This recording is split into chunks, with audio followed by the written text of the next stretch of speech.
어제 발표한 6만 호 주택 공급 대책에 민주당은 정부가 최선을 다한다고 호평했지만 국민의힘은 실패한 정책 재탕이라고 비판했습니다.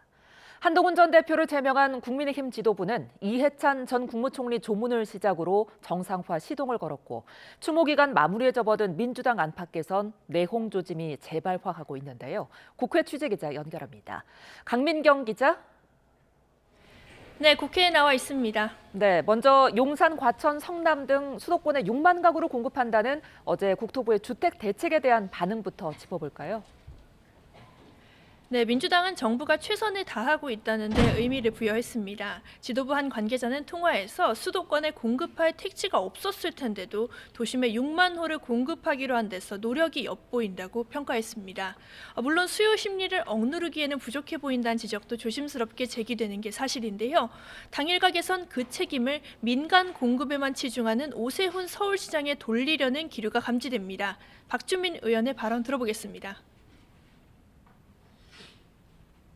민간도 빨리 하는 게 맞지만 공공도 역할을 해야 되니까 이제는 서울시가 공공에 대해서 색안경을 자꾸 끼고 또는 공공을 자꾸 폄훼하고 이런 거는 좀 자제되는 게 오히려 맞지 않나 이렇게 생각합니다.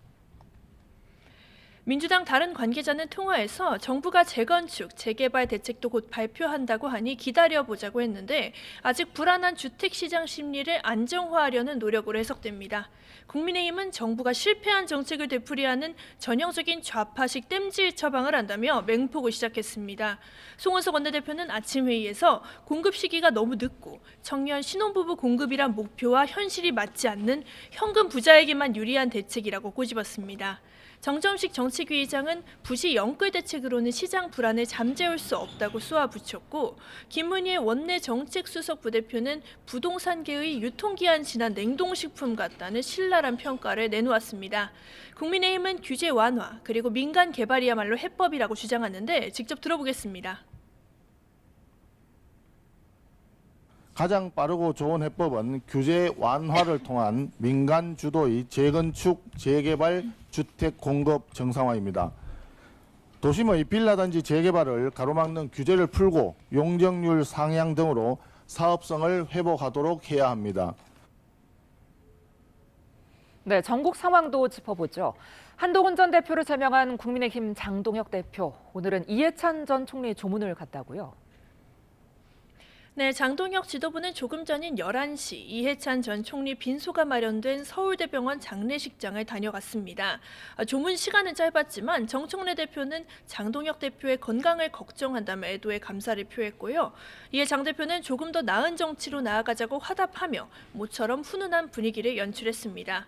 장례 일정 나흘째야 방문한 거지만 단식으로 망가진 몸을 추스른 직후 한동훈 전 대표 제명이라는 칼을 휘두르며 내부를 정리한 뒤에 외부 일정을 시작했다. 이런 해석이 더 적절해 보입니다. 국민의힘 내부 반발이 거세지만 당권파는 주말 고비만 버텨내면 타겟책이 보인다고 분석하는 분위기입니다. 지도부 한 관계자는 통화에서 다음 주 교섭단체 대표 연설로 분위기 반전 시동을 건 뒤에 조기 선거 준비로 전환해서 이슈를 돌리려 한다고 설명했습니다. 하지만 지도부의 구상과 달리 현재로선 내홍이 분열로까지 확산할 기류가 더 뚜렷합니다. 수장을 잃은 친한계가 아침 라디오에서 일제히 지도부 사퇴를 외친 가운데 오세훈 서울시장마저 장동혁 지도부를 강하게 비판하는 양상입니다. 서울시장 유력 후보가 공천권을 가진 지도부의 반기를 들었다는 점에서 이번 사태의 심각성을 짐작할 수 있습니다. 일각에서는 지도부와 맞서는 비당권파 연대 가능성까지 제기되고 있습니다.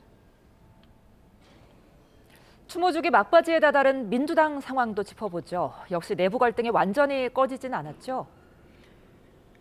네, 이해찬 전 총리 연결식을 하루 앞둔 민주당 지도부는 통상 열던 금요일 공개 최고위도 취소하며 막판 추모 일정에 집중하고 있습니다. 하지만 내홍 불신은 남아있는데 당장 다음 주 1인 1표제 중앙위원회 투표가 시작되고요. 최근에는 조국혁신당과의 합당 문제까지 도마 위에 오른 상태입니다. 폭풍전야 분위기를 보여주듯 어제 한 최고위원과 국무위원이 합당 추진에 대해 미략 그리고 타격 소재라는 대화를 나누는 모습이 취재진 카메라에 포착돼 논란이 됐습니다. 코스피 5천 돌판 날 깜짝 합당 추진을 발표한 정청래 대표가 조국혁신당과 작당 모의를 하는 것 아니냐는 친명계의 반감을 보여주는 대목입니다. 이 같은 친명, 친청계 간의 알력 다툼은 총선 공천권을 가질 다음 당대표 선거와 무관치 않다는 해석이 지배적입니다.